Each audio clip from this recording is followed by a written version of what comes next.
반갑습니다, 여러분. 게시탐정입니다. 지난 시간에 김성수 목사의 견해 중에 말씀에는 짝이 있다는 것에 대해서 변증을 했어요. 이게 사소해 보이지만 좀 무척이나 좀 중요한 이유가 있는데, 요거 하나가 이제 하나를 보면 열을 알 수 있는 요점이었기 때문입니다. 원어를 중시하면서 정작 본인은 한글 독해도 좀 서툰 거예요. 비유풀이 위주로 설교를 하면서 자신은 지면에 적혀있는 글자도 제대로 풀지 못한다면 대체 뭘 보고 이런 분의 설교를 듣고 믿는단 말입니까? 만에 하나 말씀에 짝이 있다는 그 구절의 진짜 의미를 모르고 한 거라면 정말 수준을 의심하게 만들고, 만약 알면서도 눈탱이를 칠 요량으로 그렇게 한 것이라면 이 시점부터 이미 주의 종이 아닌 거예요. 지금도 아주 많은 분들이 김성수 목사의 설교를 듣고 있고, 본 게시탐정의 구독자분들 중에서도 그분 설교에서 감동을 받고 계신 분들이 적지 않은 모양인데, 은혜가 팩트를 대신할 수 없으며 감동이 진실을 넘어설 수 없습니다. 본 게시탐정은 숱한 이단 사이비들의 교리를 연구하고 그 반증과 파쇄법을 이제 익혀왔는데, 항상 느끼는 것은 어디 이단들 집체교육하는 학원이라도 있나 싶어요. 규모와 스케일, 디테일한 내용만 다를 뿐 전체적인 틀은 거의 모든 이단 사이비들이 대동소이합니다. 배후에 같은 영이 역사하는지, 교주끼리 벤치마킹 하는지, 노하우 공유나 기술 제휴를 하는지 몰라도 어쩜 그래도 성도들을 미혹하고 올가매는 수법들이 다 거기서 거기냐는 거예요. 기존의 성경 해석을 불신하게 만들고, 성경 말씀을 지면에 적힌 그대로 보지 못하게 만들고, 오로지 교주가 풀어주는 대로만 보게 만들어요. 그리고는 이제 기존의 교회와 목회자들을 극도로 비난하고 신도들이 일탈하지 못하게 올가매는 겁니다.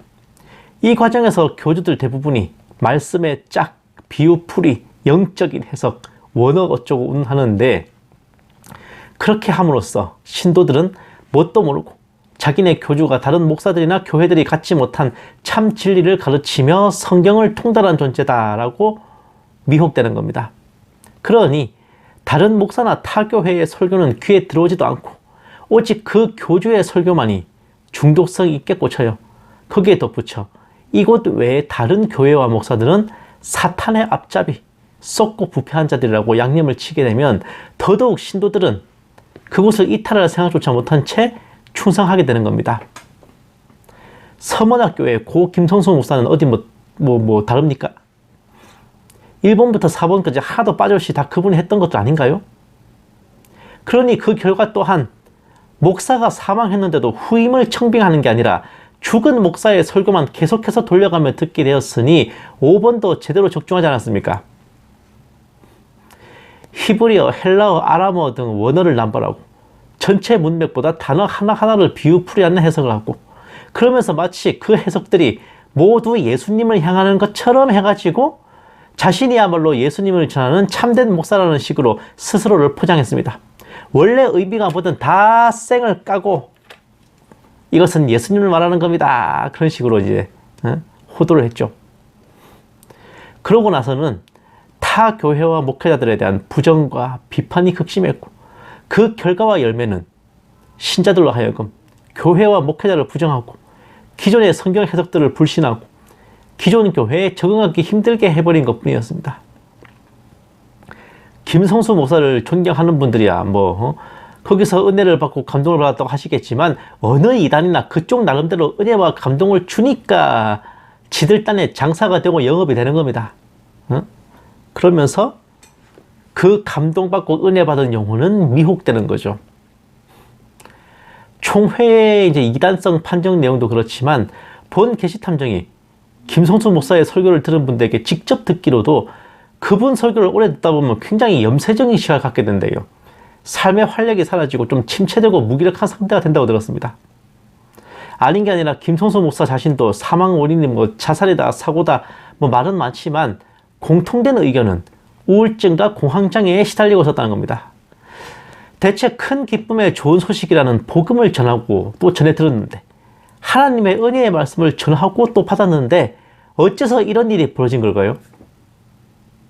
누가 말하는 것처럼 대형교회, 기성교회들이 김성수 목사를 시기 질투해서 공격했기에 그렇게 된 거겠습니까? 그 해답은 김성수 목사 자신에게 있어요. 기성교계의 기복주의와 번영신학을 비판한다고도 생각하시지만 김성수 목사의 견해는 상급을 부인하는 겁니다. 개혁주의가 만든 쓰레기 운운하면서 개혁주의가 만든 쓰레기 같은 산물이다. 그런 상급과 복에 대한 얘기들. 천국에서는 차별이 없다. 성경이 말하는 상급과 복이란 영혼 구원이다. 별도로 구원 후에 받는 상급과 복은 없다. 세상적 물질적 복은 더더욱 없다. 그런 것을 구하는 것은 기복주의, 번영신학이다. 이런 겁니다. 그러니까 성도는 세상적 성공을 원해서는 안 되고 추구해서도 안 되고 세상은 고난과 연단의 장이고 모르긴 몰라도 좀만 더 가면 이 세상은 영혼들이 갇혀있는 일종의 옥이다라고 말할 것도 같아요. 김성수 목사님이 그렇게 안 하셨는데 라고 하시는 분들은 제대로 안 들으신 겁니다. 다 못 들어보셨거나 아니면 제대로 안 들으신 거야. 언뜻 듣기에는 무척이나 정결하고 바른 믿음 같은데 저 말대로 하면은 우리네 인간들은 세상 살면서 고난과 고생만 겪어야 되는 거예요. 좀 더 나은 삶을 위해 노력하는 것도 주님 뜻에 어긋난다는 것밖에 되지 않습니다. 이러니 공황장애 우울증이 안 오고 백입니까? 본 게시탐정은 김성수 목사의 인생이 참으로 안타깝고 애석하기 그지였습니다. 사실 모든 이단 교주들은 신도들을 사지로 내몰고 고생길을 걷게 하면서 자기 자신은 떵떵거리고 호화방탕하기 마련인데 김성수 목사는 달랐어요. 자신의 가르침에 자기 자신부터 일체화시킨 겁니다. 이게 언행일치라면 참 언행일치인데 그 이면에 있었을 저분의 고생스럽고 힘겨운 삶이 좀 엿보이는 것 같거든요.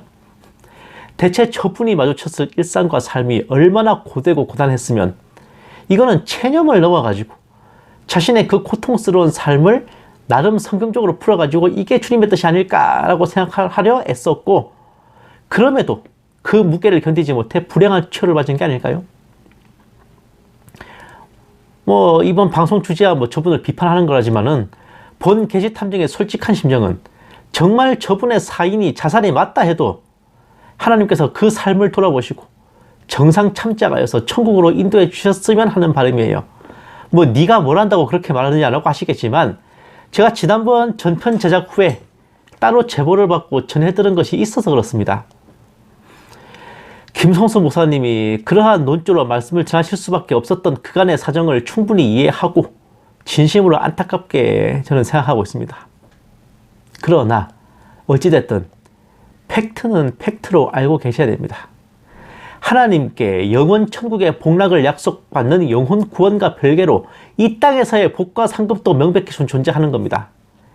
태초에 천지를 창조하시고 남자와 여자를 창조하실 때 그들에게 복을 주시며 온 세상과 만물을 다스려 가셨습니다. 이 땅에서 행한 만큼 상급의 차등이 있으면 달란트 문화 비유만 봐도 알 수 있는 일입니다. 맡은 것과 남긴 것에 따라 10골, 5골 권세로 차등을 두어 포상받음을 예수님께서 친히 말씀하고 계시지 않던가요?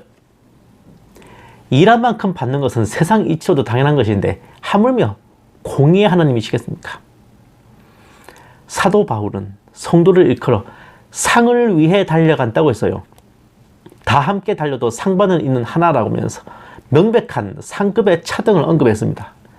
이 세상은 고난과 연단을 당하고 고생하라고 주님께서 만드신 곳이 아니라 주님 나라로 갈 때까지 살라고 만드신 곳입니다. 광활한 우주와 은하계 속에서 인간이 살도록 만드신 유일한 곳이 지구입니다. 인간을 가둬놓는 감옥이 아니고요. 이 땅에서 우리는 하나님과 동행하며 영혼의 복과 육신의 복을 아울러 구하고 누리며 살아가야 되는 거예요. 우리 신앙의 목표가 복이라면 그것은 기복주의이고 주객이 전도된 것이지만 이 세상을 살아갈 때 필요한 복을 구하는 것은 하나님께서 우리에게 당부하신 겁니다. 하나님의 계명을 지켜 행하면 5시 100을 쫓고 100이 만을 쫓을 것이고 묵은 곡식을 치우고 새 곡식을 먹으리라 하신 이스라엘에 주신 약속도 그 하나의 예시고요. 영과 육은 동전의 앞뒤면입니다. 따로 떼어놓고 볼 수가 없어요. 영적인 복만 존재할 수가 없습니다. 참된 복은 영혼 구원과 더불어 육적인 평강함과 축복 또한 수반되는 겁니다. 무엇을 먹을까 입을까 걱정하지 말라는 말씀은 그것을 주시겠다는 의미이며 구하라 그리하면 받을 것이라 하신 것을 잊어서는 안 됩니다.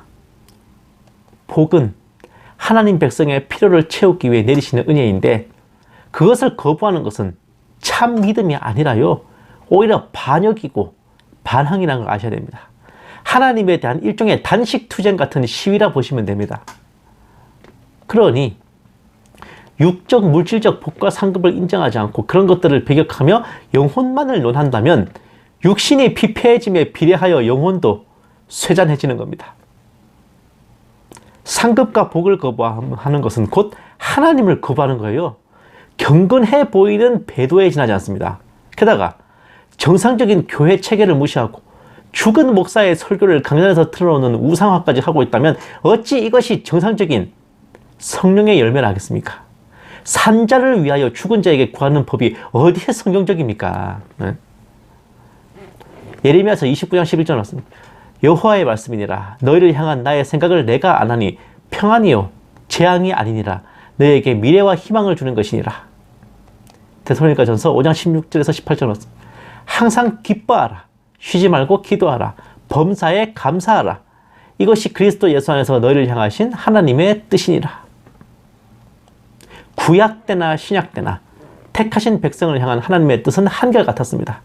영원 천국에서의 복락과 이 세상에서의 평안과 소망, 큰 기쁨의 좋은 소식을 전해주시는 겁니다.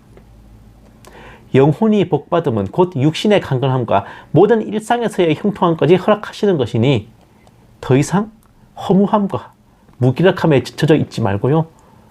서로를 향해 이렇게 축복할 수 있는 서머나교회 여러분들 그리고 우리 모두가 되었으면 합니다.